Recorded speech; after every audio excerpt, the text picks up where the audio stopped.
সরাসরি যুক্ত হচ্ছেন রিপোর্টার আল নোমান। নোমান, পশুর হাট কেমন জমজমাট দেখতে পাচ্ছেন? এছাড়া বেচাকেনা কেমন হচ্ছে আর দাম নিয়ে ক্রেতা বিক্রেতারা কি বলছেন সবই জানান আমাদের।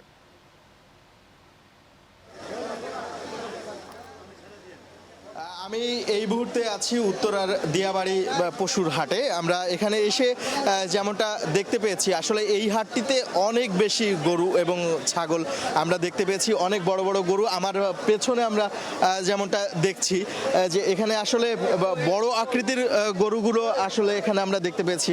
আমরা ক্রেতাদের সাথে কথা বলেছি, ক্রেতারা আসলে ঈদের আর দুই দিন সময় বাকি আছে, তারা আসলে পছন্দ হলেই মোটামুটি দাম কম হোক বেশি হোক তারা কিনছেন আসলে। আর বিক্রেতাদের সাথে কথা বলে আমরা যেমনটা জানতে পেরেছি, তারা আসলে গরু এই হাটে বিক্রি করে বা মোটামুটি এখনো দামটা তাদের আশানুরূপ পর্যায়ে পেয়েছে। কিছু কিছু বিক্রেতারা বলেছেন যে তাদের বড় গরুগুলো কম, মানে ক্রেতারা কম দাম বলছে। আমরা এই হাটের সংশ্লিষ্ট একজনের সাথে একটু কথা বলতে চাই। আমরা জানতে চাই আসলে যে কেমন চলছে এখন আসলে এই হাটটি এবং বেচা বিক্রি কেমন হচ্ছে, এবং যারা গরু নিয়ে এসেছে অনেকে তাদের সেফটির বিষয়টা কি রাখা হয়েছে, টাকার ক্ষেত্রে সেফটির কি রাখা হয়েছে, জাল টাকার একটা প্রবণতা দেখতে পাই আমরা। এই ব্যাপারে যদি আপনি একটু বলেন। জি, আলহামদুলিল্লাহ, আমাদের আসলে বেচা বিক্রি আজকে এই বিকেল থেকে একটা ভালো সমাগম দেখা যাচ্ছে ক্রেতার।